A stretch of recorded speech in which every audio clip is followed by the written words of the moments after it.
할머니, 갑자기 왜 그래? 손주 손잡고 마트에 나왔다가 갑자기 쏟아지는 신호에 그 자리에 얼어붙어 버린 박순자 어르신. 다급하게 화장실 찾다 결국 옷을 적시고 말았습니다. 그날 이후로는 외출이 두려워졌고 손주와의 시간도 점점 줄어들었죠. 안녕하세요. 요실금과 방광 건강을 20년간 진료해온 내과 전문의 김영광입니다. 방금 보신 장면 혹시 낯설지 않으셨나요? 화장실이 가까워졌어요. 기침만 해도 소변이 새요. 밤에 화장실 몇 번이나 가는지 몰라요. 이런 말 주위에서 흔히 듣습니다. 그런데 문제는요. 이걸 나이 탓이라고 넘긴다는 겁니다. 놀랍게도 요실금으로 병원에 온 65세 이상 여성 환자 중 절반 이상이 운동과 습관 교정만으로도 개선됐습니다. 수술이나 약 없이요. 김 선생님, 요즘엔 손주랑 놀이터도 가고요. 예전처럼 밤에 깨지 않아. 너무 좋아요. 이 말 한 달 전만 해도 매일 소변 걱정에 잠 못 이루던 강정희 어르신의 이야기입니다. 지금 이 영상 끝까지 시청하신다면 요실금 없는 삶 다시 시작할 수 있는 방법을 꼭 알게 되실 겁니다. 화장실이 두렵지 않은 일상, 손주와 자유롭게 웃을 수 있는 노후. 지금부터 그 변화 함께 만들어 볼까요? 구독과 좋아요, 알림 설정 부탁드립니다. 이 정보는 분명 여러분의 이웃에게도 필요한 이야기입니다. 공유도 꼭 부탁드릴게요. 그럼 본격적으로 요실금은 나이 탓이 아닙니다. 첫 번째 이야기부터 시작해 보겠습니다. 나이 들면 다 그렇지 뭐. 많은 분들이 요실금을 이렇게 받아들이십니다. 기침만 해도 찔끔, 계단 오르다 새고, 심지어 웃다가도 속옷을 갈아입어야 하는 일. 그냥 늙어서 생긴 거라고 넘기시는데요. 그게 아닙니다. 요실금은요, 단순한 노화 현상이 아니라 치료 가능한 질환입니다. 종류도 여러 가지입니다. 기침하거나 무거운 물건 들 때 새는 복압성 요실금, 갑자기 화장실이 가고 싶어지면서 못 참는 절박성 요실금, 이 두 가지가 동시에 오는 혼합성 요실금도 있고요. 노화로 인해 방광 근육이 약해질 수는 있어요. 하지만 똑같은 나이에도 어떤 분은 멀쩡하고 어떤 분은 외출조차 어려운 이유. 그건 생활 습관과 방광 건강 관리의 차이 때문입니다. 실제로 60대 후반 여성이셨던 박인자 어르신. 병원에서 나이 드신 분들은 다 그렇다고만 하길래 이제 나는 끝이구나 싶었어요. 그랬던 어르신이 꾸준히 알려드린 운동과 생활 습관만 조금 바꾸고 나서 지금은 이렇게 말하십니다. 요즘엔 웃을 때도 기침할 때도 걱정이 없어요.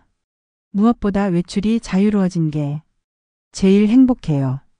여러분, 요실금은 참고 사는 병이 아니라 고치고 나아지는 병입니다. 그럼 어떻게 치료해야 하냐고요? 수술 말고도 방법 있습니다. 실제로 수술 없이 좋아진 환자가 절반이 넘습니다. 이제 다음 장에서 그 방법을 하나씩 알려드리겠습니다. 수술 없이 좋아지는 요실금, 그 비밀 바로 이어서 만나보시죠.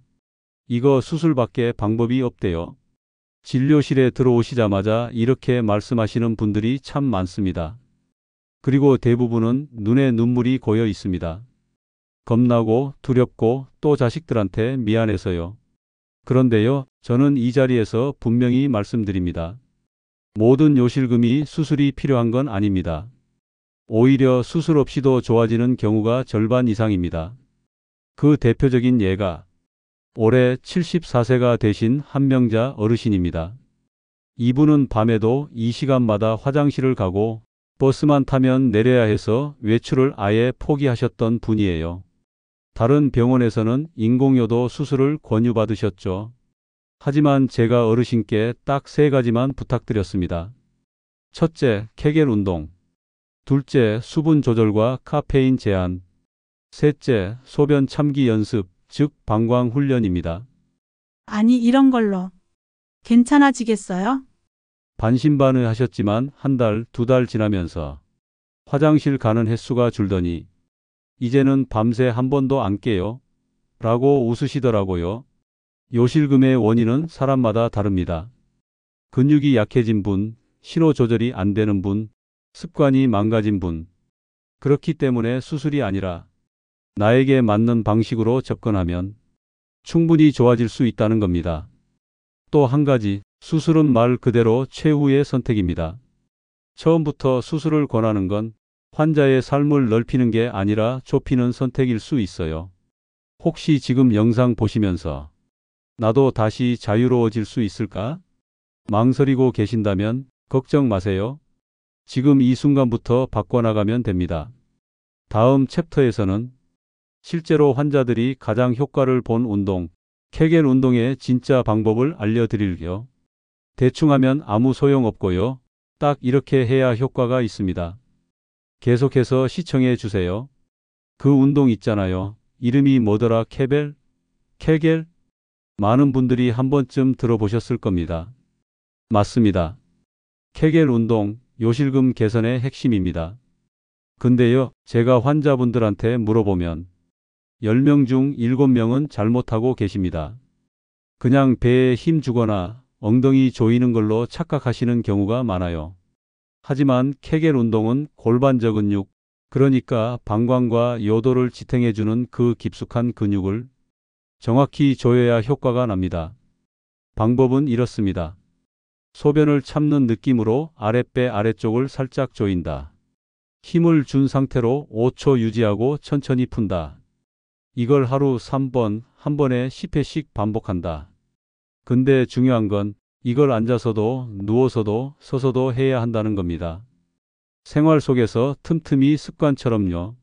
74세 정의자 어르신은 처음엔 이거 내가 잘하고 있는 건지 모르겠어요 하셨는데요. 제가 직접 손으로 복부에 힘이 안 들어가야 한다는 걸 체크해 드렸더니 한 달 뒤엔 이렇게 말씀하셨어요. 김 선생님, 신기하게도 재채기에도 안 세요.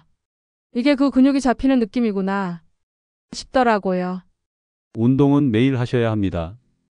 변화는 습관에서 만들어지거든요.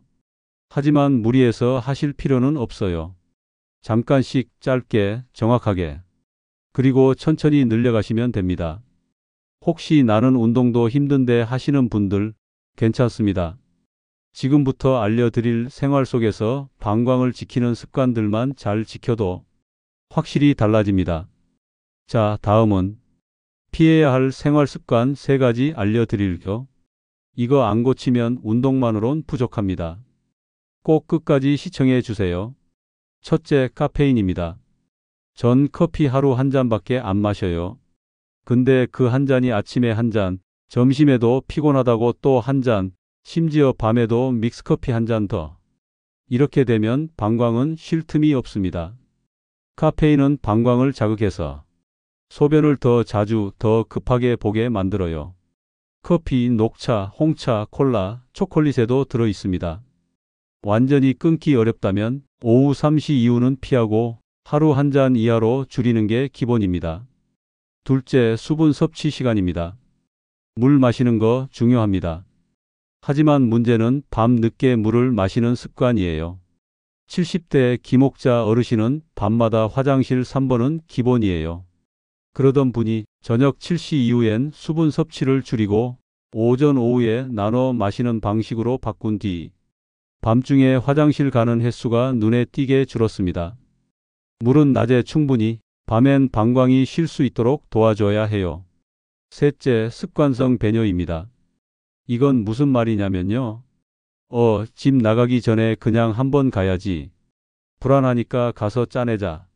이런 습관들이 방광을 더 예민하게 만들고 결국 소변이 차기도 전에 가고 싶은 상태로 만듭니다.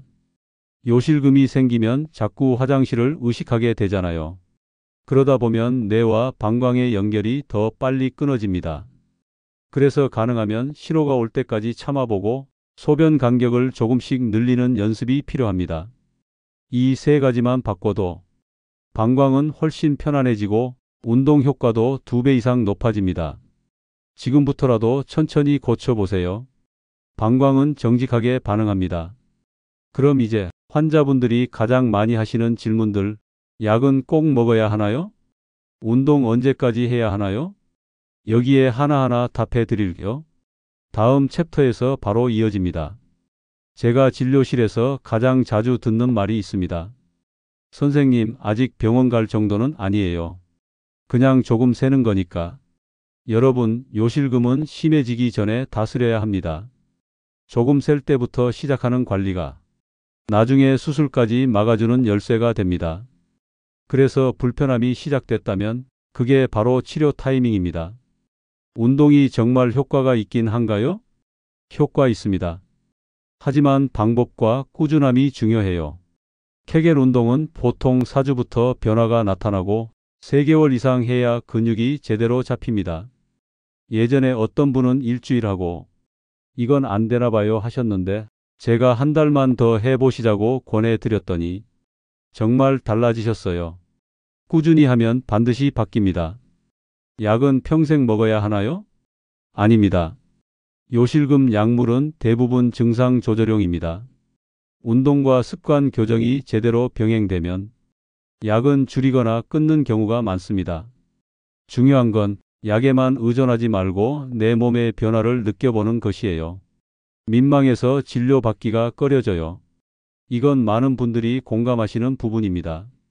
하지만 저는 수천 명의 환자분을 진료하면서 그 어떤 순간에도 이건 부끄러운 일이 아니라 삶을 되찾는 일이라는 걸 느꼈습니다. 한 환자분이 그러셨어요. 선생님, 저는 처음에 여기 오는 것도 창피했는데요. 지금은 그 용기가 제 인생에서 제일 잘한 일이에요. 맞습니다. 건강을 지키기 위한 결정은 항상 자랑스러운 선택입니다. 이제 마지막으로 오늘 들으신 이야기 정리해 드리고 어떻게 실천하시면 좋을지 짧게 정리해 드릴게요. 오늘부터 요실금 없는 삶 시작할 수 있습니다. 여러분, 오늘 이야기 기억나시죠? 요실금은 나이 탓이 아니라 치료 가능한 질환입니다. 수술 없이 좋아지는 경우도 많습니다. 운동, 습관, 마음가짐, 이 3가지가 삶을 바꿉니다. 지금은 한 발자국도 내딛기 어려워 보이지만 1달, 3달, 6달이 지나면 분명 달라진 자신을 마주하시게 될 겁니다. 손주 손잡고 마트도 가고 버스도 마음 편히 타고 밤에도 숙면 취하며 살 수 있습니다. 포기하지 마세요. 지금 이 순간이 변화의 시작입니다. 이 영상이 도움이 되셨다면 구독과 좋아요, 알림 설정 꼭 부탁드립니다. 이 정보 꼭 어머니께 보여드려야겠다 하신다면 공유 한 번만 눌러주세요. 다음 영상도 도움이 되는 건강 정보로 찾아뵙겠습니다. 감사합니다.